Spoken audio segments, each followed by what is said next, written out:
Okay, in this video I am going to be throwing a bottleneck form. I'm working with roughly 4 pounds of clay, maybe a little bit more.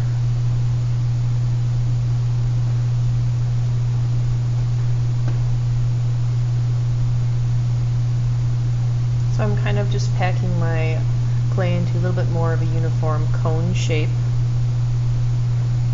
adding a little bit of water to the wheel head, and then spending time getting that to really stick down and working on getting it kind of centered before I even actually start to truly center. Packing it down, kind of shifting and adjusting it, sealing it to the wheel head.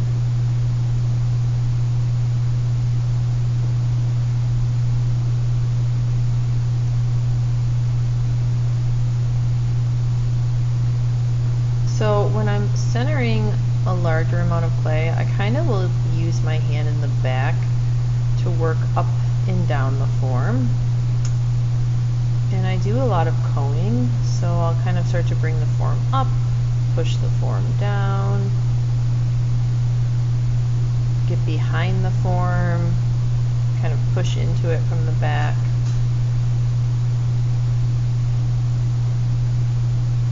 The coning makes the clay uniform. It helps me kind of get to the bottom wider part of the form and center that.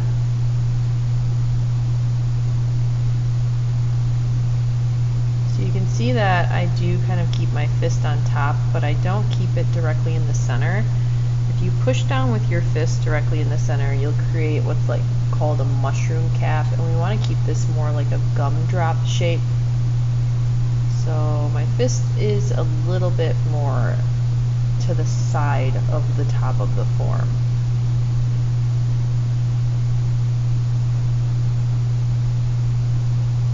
Pushing that back down, and then switching back to my fist and my other hand behind the clay.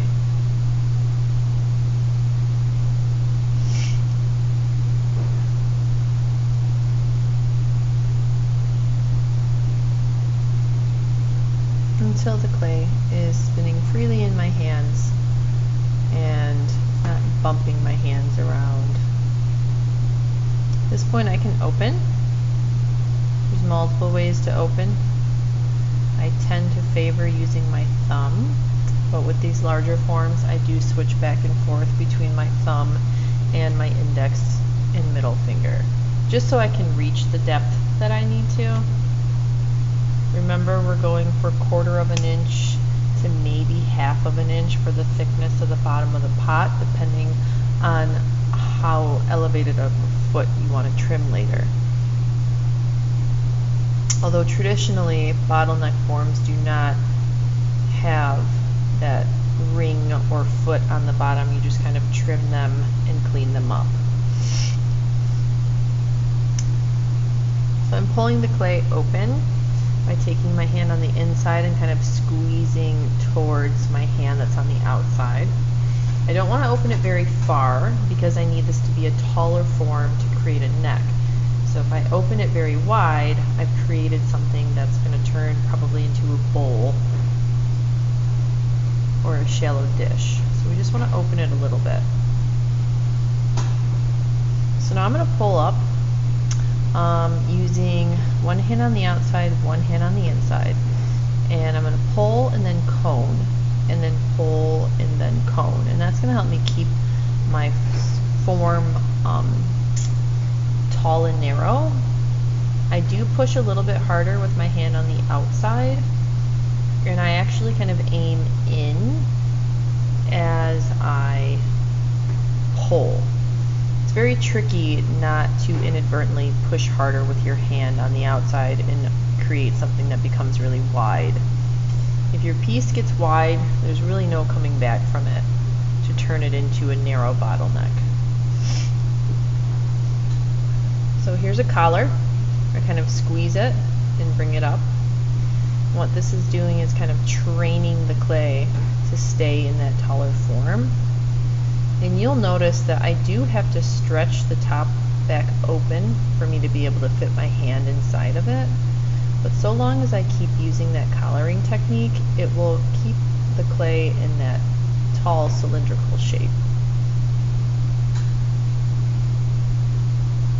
I'm working in the 3-4 o'clock position while I'm pulling, and I always make sure that my hands are moving slower than the wheel spins.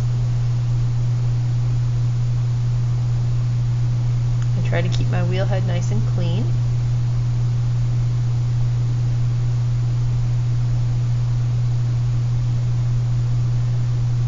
And the trick with a bottleneck is you actually want to keep your walls a little bit thicker than you normally would on your traditional mug or bowl or small form. If your walls are really thin, when you try to create the neck portion and pull that really thin bottleneck, you will have a piece that kind of twists and collapses on itself. So you need strength and durability in the walls.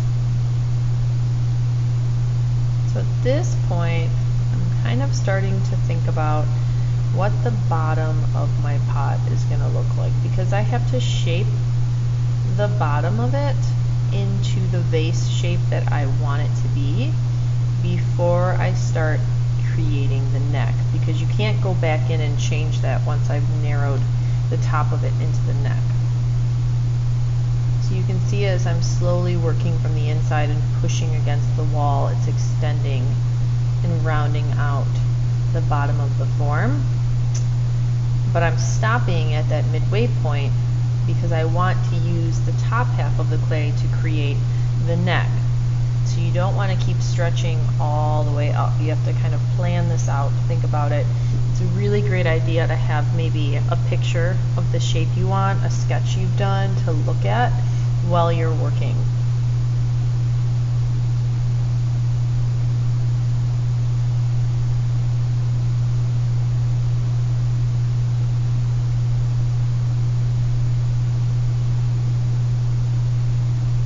And while I can still fit my hand in the form, I'm going to get the water out. Sometimes you can use a sponge on a stick, but for this particular vase I didn't need to. So now I'm starting to collar the neck. And if my clay was too thin right now, you'd see it start to sag and collapse right at that shoulder point. So I made sure my walls were thicker. This allows me to pull the neck up as well. Since I still have clay left over in the wall, I'm going to use that clay and actually keep pulling to make a nice tall neck. So it's a combination of kind of coming in and squeezing,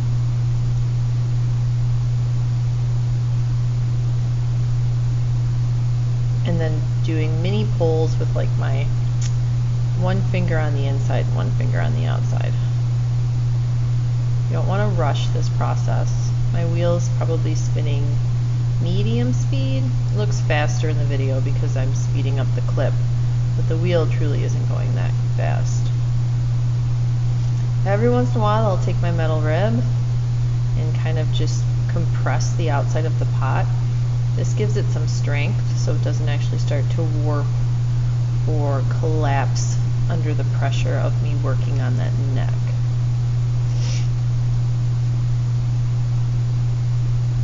So now I'm doing almost like a choke or a squeeze, which is just a smaller collaring.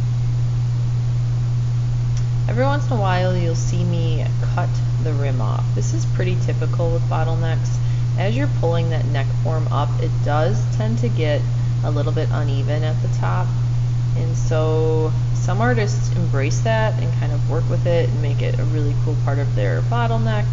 I tend to favor a nice even clean lip on my forms. So that is what I do with mine. And it helps me to keep pulling the neck up.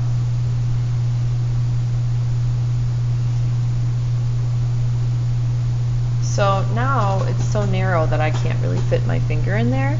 So I'm actually using the back of the pin tool to push against my pinky on the outside and pull the wall up and thin the clay out even more.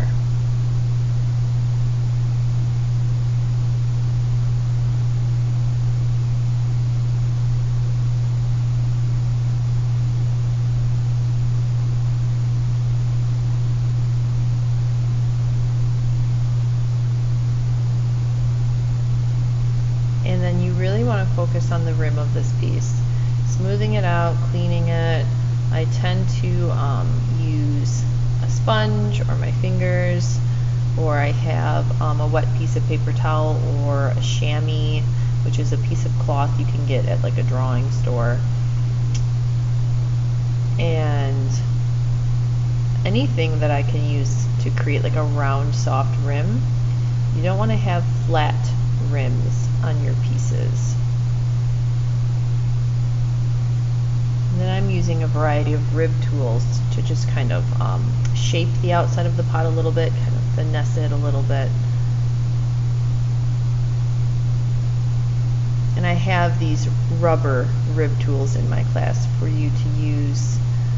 Blue ones, a couple yellow ones, and the color just depends on how flexible it is. And they're great for finishing a shape when you can no longer get your hand inside the pot. So now I'm going to take off the bottom portion because it's very bottom heavy, and I want to remove some of that now, and then I can remove more of it when I trim the pot once it's leather hard. But you want to think about the visual weight and the balance. I have such a narrow neck on this form, but I definitely don't want to have that heavy kind of clunky bottom. It's really good to get away from your piece and step aside and kind of look at it from a side view. It will look very different to you than when you are over top of it the entire time you are working.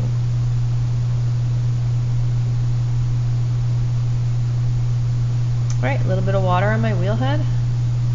Wire cutters, thumbs down, slide underneath the form, glide that pot along the little pool of water, and you've got yourself a bottleneck form.